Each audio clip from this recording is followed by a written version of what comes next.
or good morning You got it. That was from perfect pronunciation. Guadalajra Bienvenidos. Country Club. Sarah's got my back. Hi, everybody. Good morning and welcome to Baby Grands. Hello from coverage as we get you set for day number 1 of the Collegiate Invitational. Nick Gismondi alongside Sara Diaz. We've got live coverage from the golf course coming up for you in just a little while after the hour here. But Sarah, what's up? Good morning. Yes, buenos dias. Muy buenos dias a todos. Good morning to everybody. We're so happy to be with you. It is a crisp morning, or it was, Nick. The sun is coming out. It felt beautiful this morning. We were about 62 degrees. It's going to go up to 78. You know, yesterday we didn't have a lot of wind, and I don't expect for it to be windy today either. So like we talked about yesterday, you know, the biggest challenge for the girls will be the greens, but we're in paradise right now. It can't get better than this in Guadalajara, the birthplace of mariachi and tequila. The last one is my favorite of the, You've of been the two of asking those. for I it. have been. I've been asking. I've been behaving though. But yes, I mean obviously, this city is rich in culture, rich in history, and I think the thing that overwhelms me about the place, just sort of off the top, is just the willingness to really accommodate. They almost fall over themselves. Yes. The wonderful folks in this town to help you, make you feel comfortable, very welcoming. Yes, you know, the culture of Mexico, it's a really neat one because they go out of their way, like you said, to accommodate you. And last night we had a wonderful reception. We had a welcome dinner for the girls. We had a parade where the country club kids actually held the signs for each team. And we even had I'm not sure what it's called, but the drums, the Mexican flag, we sang the national anthem. It was a really nice way to welcome the girls and let them know that they're here to perform and we're ready to watch them. You mentioned something. Obviously, I follow you on Instagram. You know, I mean, we're the Insta gram? friends. I've got you on the gram. We're tight like that. I thought what you said was really beautiful about just, you know, the camaraderie. You got to ride on the shuttle back to the hotel with the girls. I just wanted you to elaborate more on that and give you a platform because I think a lot of,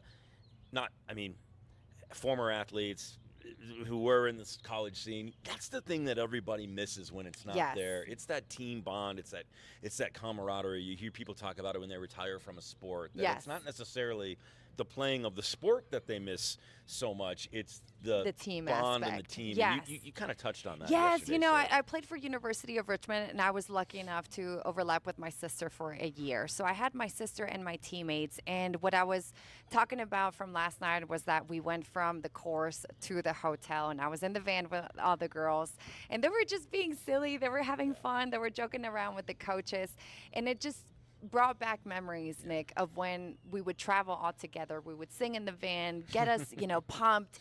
And the thing is, I don't think, you know, when you're in college, you realize that those years are going to go by so fast. And, you know, being that golf is such an individual sport, everybody has their swing coach. Everybody kind of works individually on your game. But it's so nice when you have that team that's backing you up. And these are girls that you're going to know, you know, for the rest of your life. Hopefully they're long-lasting friendships. But I think, Nick, you know, you can probably also talk about this. When you move from city to city with jobs and you get to start all over again, right? There's not a place where you're going to find like people your age with your same hobbies. So, you know, my message to all the girls was to have fun because I remember what it felt like, you know, the nerves, the excitement of teeing it up for the first time. That never gets old, by the way. You always have those feelings. But I think, Nick, I thought about, you know, how much I wanted to play at the professional level, and I was putting a lot of pressure on myself. And funny thing happens, like when you leave competition, you actually play better because the pressure is not there, right? So, you know, my message to all the girls, yes, go win, you know, be focused in competition, but enjoy these moments with your teammates, enjoy the journey because, you know, at the end of the day, that's what it's all about. Yeah, I'm so glad you said that. You know, It was that the UVA team, what they do is that they pair them up with another student athlete so that they can expand the network the first year that they're at UVA. So they don't live with their golf mates the first year, but Coach Ria has other coaching friends at UVA and they set them up. And I thought that was wonderful because, you know, you are going to spend a lot of time with these girls, but how cool that you get to interact with other athletes. And again, right, you get to you get to compare workouts, you get to compare performances, and it's all motivating. Oh, I love that. Let's get into today. Competition underway here at Guadalajara Country Club. Actions continuing. Remember, it's a 27-hole day today, so when our live window picks up, we'll be kind of right in the middle of that first round, sort of making the turn, as well as kind of seeing the beginnings and the end of round number 2, the first 9. I know it's a little strange to think about 27 holes today. From what you've seen on the scores, I know you've been looking at them this morning. What stands out to you? And then, of course, we'll talk shortly about the holes that we're going to be on. I expect for the girls on the teams to go under.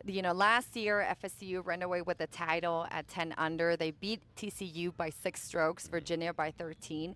And their superstar, Maribel Tang, the individual star from FSU, won by 13 under. So you have to go low. You have to start posting scores that are in red numbers for the scorecard. So right now, I was just looking at the scores. They've had about 2 hours of play. So Tulsa has already had a girl that completed the front 9, and that's Zoe Shammy, and Tulsa, they have 4 out of the 5 girls under par right now, right? So one girl has already finished 9, the other are still completing the front 9. So you got to go low in this course, Nick. You got to take advantage of every single opportunity out there and perform your best so that you can run away with the title. This course pushes you to be aggressive but can be dangerous. There's several tee shots that if you go with driver and you miss by just a little bit, you're going to find yourself through fairways and into trees. There's options on this golf course that will hurt you if you put yourself in a spot. The greens are very tricky. They're very slopey, especially on some of the par 3s, and we're going to talk about those in just a moment, where they're going to tease you with an aggressive pin. But if you're short, it's going to roll back into the water because there's just nothing to catch it, hang it up. I mean, everything very shaven, very tight. Yes, it's all about positioning. This course, like we said yesterday, it rewards accuracy more than power. We've talked about the green. You have to get a good feel. You have to get the right read. But if your irons are dialed in, I think that it can be an easier golf course for you. You talked about the tee shot. Yeah, there's going to be many tee shots that, you have to go with a hybrid or maybe even 3-wood. There are a couple of par 5s where you're going to be able to get on them in 2, but again, it just depends on the lie that you have, because you do have some uneven surfaces out there, and the angle that you have, so that you can make the most out of those par 5s. You mentioned the weather. It was chillier this morning. This golf course firms up as the day goes on. So the scoring that you're seeing in the morning, certainly indicative of some greens being a little bit more receptive, but that is changing, and it could be changing right now. I mean, and just we're as feeling we've it. been sitting here, the sun is absolutely ratcheted up to 100. Yeah. I need that tequila on the rocks right now. Right. Yeah, those greens are going to change a little bit. And something that we said yesterday, we thought maybe they were going to have the same pins, the first 18 and the front 9, but that is not true. So for round 2, which is essentially 2 9s, one today, one tomorrow, the pins will change. So kudos to those maintenance guys, because they're going to be right behind the girls changing the pins. We've just got a few more moments here to talk to you before we head out to the golf course and get set up, but that's the perfect segue to talk about where we're going to be today. Now, as we've mentioned throughout, we're going to be posted up on 2 holes today, but the way this golf course lays out lends us to move and flow a little bit. Tomorrow we'll be following the lead groups for sure, but we'll have some coverage for you today. Let's start with you and the par 3 that you're going to be on, the lovely number 15. Lovely number 15 is a par 3. You can really see Guadalajara because you can see the skyscrapers. I gave you a view. Yes, thank you. I wanted to see the city. It's one of the few greens that runs away from you, but I think with that we're going to be able to see all of the girls that come through. All right. You've seen this hole a little bit. How do you think it's going to play today? Yeah, I think we talked a little bit about the elevation change yesterday. We're sitting above 5,000 feet above sea level.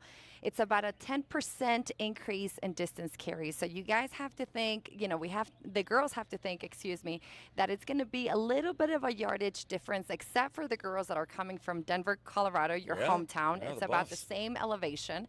But depending on that yardage and where the pin placement, it'll be a different strategy. All right, for me, I will be hanging out on hole number 4, also a par 3, 139 yards.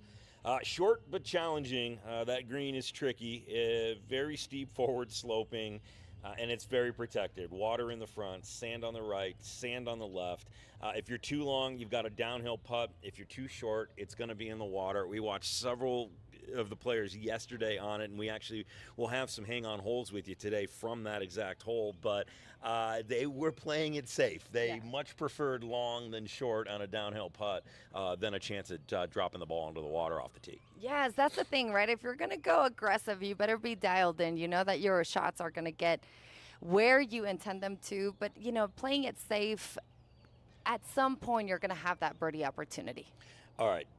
You were a collegiate golfer. You've been around the pros. How would you attack this golf course? If you were coaching a team, what would your message be to your players? Yeah, kind of same like as Coach Ria yesterday. You have to take a look at the greens. Sometimes, Nick, what is really helpful, it's almost dividing those really large greens into quadrants, right? And know that you have a margin of error, right? So if your target, let's just say right now, it's going to be in the center of the green. You know that if you can miss 5 yards to the right or to the left, you're going to be safe, right? So that's kind of how you should be thinking about that course management when it comes to the greens. But hey, I was also grip it and rip it. Let's go. Off of the tee, I felt very comfortable. As I got closer to the greens, it was a little bit more challenging for me. But off the tee, it was always fun. All right, well, it is going to be go time for us here.